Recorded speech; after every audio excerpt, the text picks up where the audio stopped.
Hey everybody, how's it going? Sam here at Allen Music, 215 Kentucky Avenue in Paducah, Kentucky.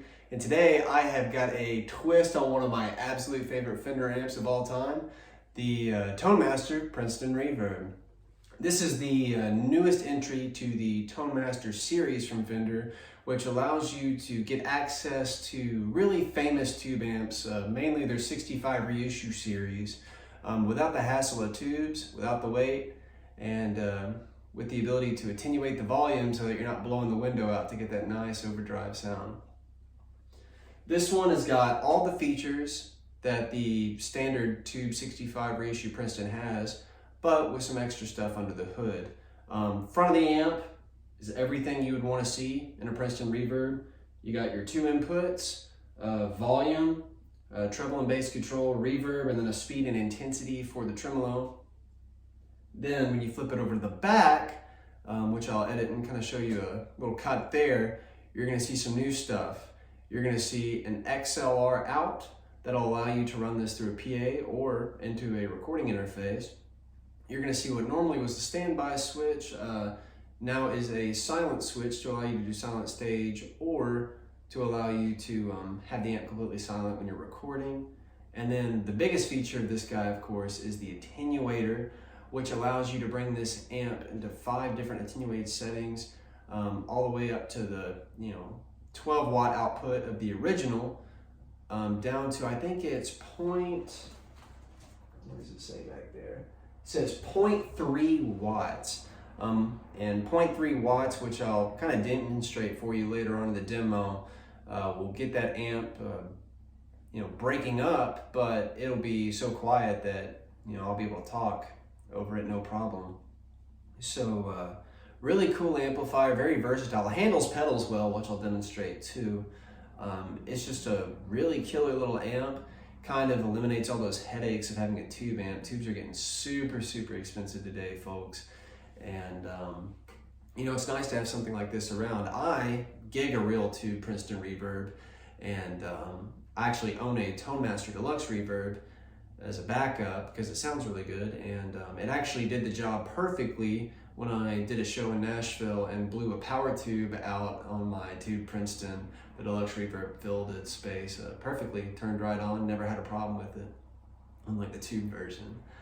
So yeah, I just did a clean sound there. I had the amp on about 3.5. Treble and bass, I got treble at 6, bass at 5, like I set my real tube Princeton. And then I had the reverb up just a touch at 6, and then the vibrato speed at 5, and the intensity at 10 to really feel it. Attenuation was all the way up on the full 12 watt output, so what you heard was pretty much as loud as the real Princeton. And I forgot to mention too, this amp does have the exact same speaker, which is the Jensen, I think it's the C10R, which is the exact same speaker that comes in the tube reissue. Which really allows it to close that gap. I think that any amp that has the 12 in the Tone Master line, the Deluxe, Reverb, and the Twin, have the neodymium weight relieved, and anything with a 10-inch speaker pretty much has the same one that the tube version has. This, of course, having the ceramic Jensen, and then the Super Reverb in the series actually has the same 4 Alnico Jensens as the tube version too. So pretty cool. So we just heard it clean. Let's hear what it sounds like on the edge of breakup, and then I'll kick that attenuator on. So let's turn it up. Princeton Reverb, for me, the sweet spot for breakup is 7. So let's see how it breaks up, and then let's see if I can clean it up with a volume knob. Then we'll attenuate it and see if we lose any of the magic there. So here we go. Princeton on 7.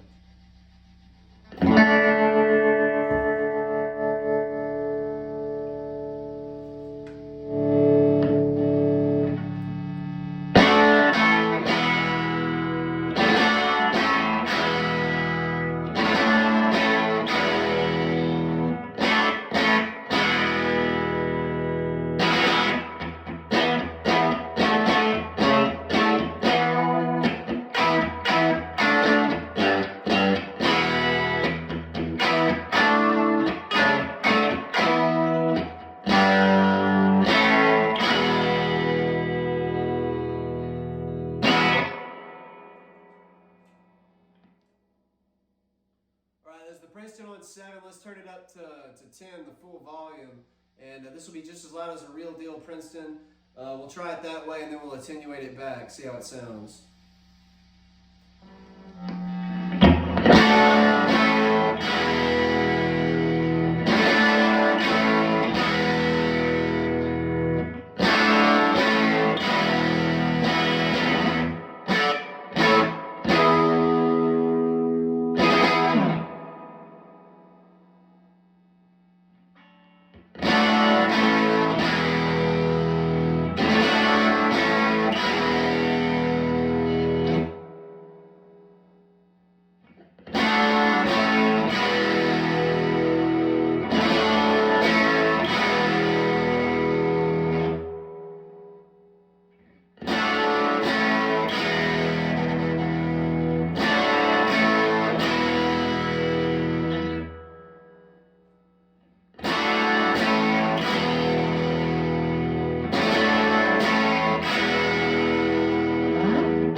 So that was me switching through the different attenuated settings, getting it all the way down to that 0.3 watt.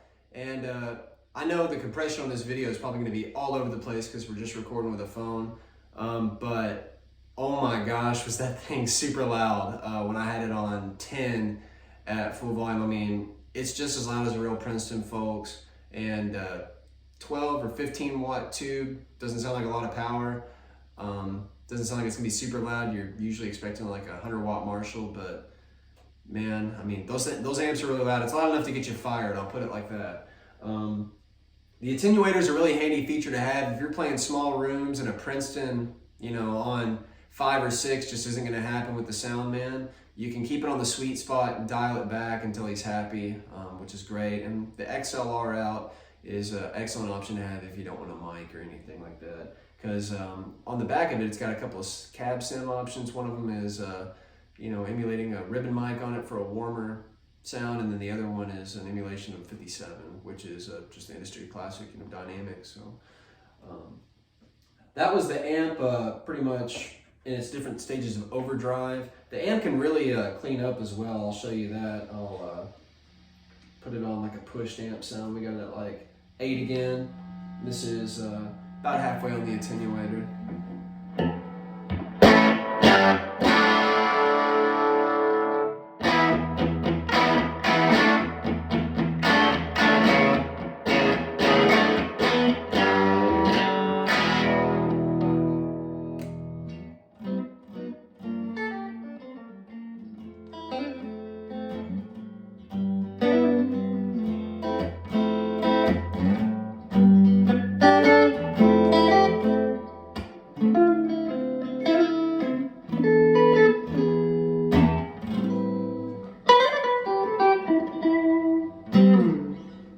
So, I mean, cleans that perfectly fine there.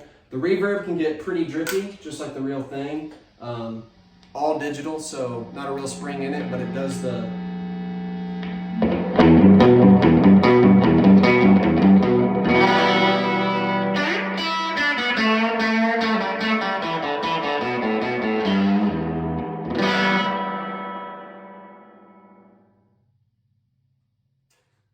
Sounds like spring reverb to me, people.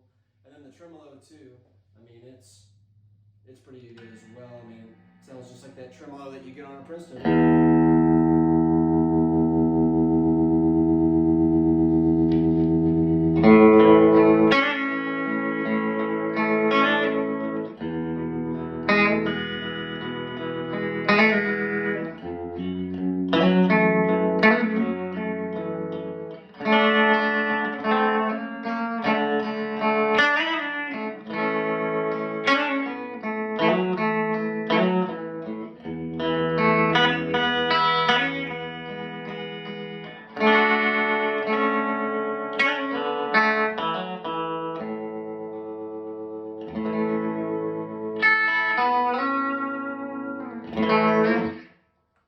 So yeah, I mean, it's got all the sounds that Princeton Reverb has. The attenuation is super helpful.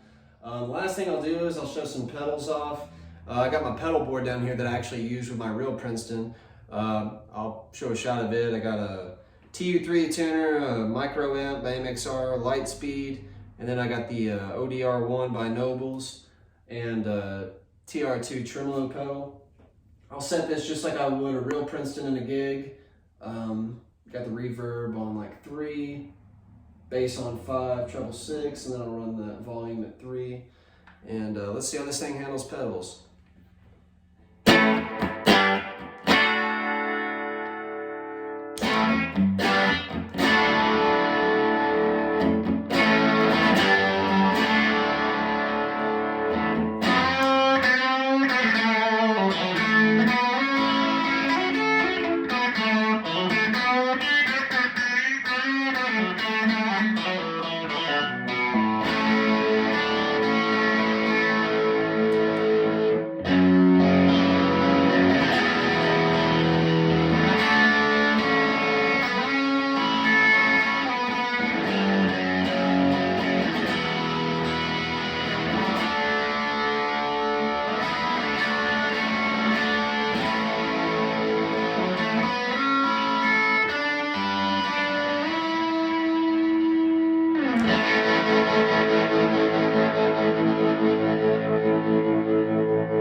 So yeah, I mean, that was pretty much just me going right down my pedal board. Started with the Nobles, added the Lightspeed, then the micro amp, and hit that last chord with the TR2. It handled all of them. I know it's not to people, but digital's come a very, very long way, and this video is not doing it any justice, I promise you. Like I said, we're just recording with an iPhone microphone here, so the compression levels are probably going to be all over the place, especially with the attenuation on there. It's definitely an amp you want to try in person. If you were blindfolded and I was going between the two of them, I don't think you would be able to tell the difference, and if you did, it's small enough to not really be a deal breaker in my opinion. Put it like this, when my tube blew up my amp in Nashville, I was more than happy to drag this thing on stage and kick it on, because no one in the audience knew any different as far as the sound. And that's what it's all about. It's just getting good sounds. Who cares if it's got tubes in it or not? We currently got this in the shop and on our website, almusicshop.com, for $899.99. Swing by either and check it out today. Until next time, everyone, I'm Sam. I'll see you around.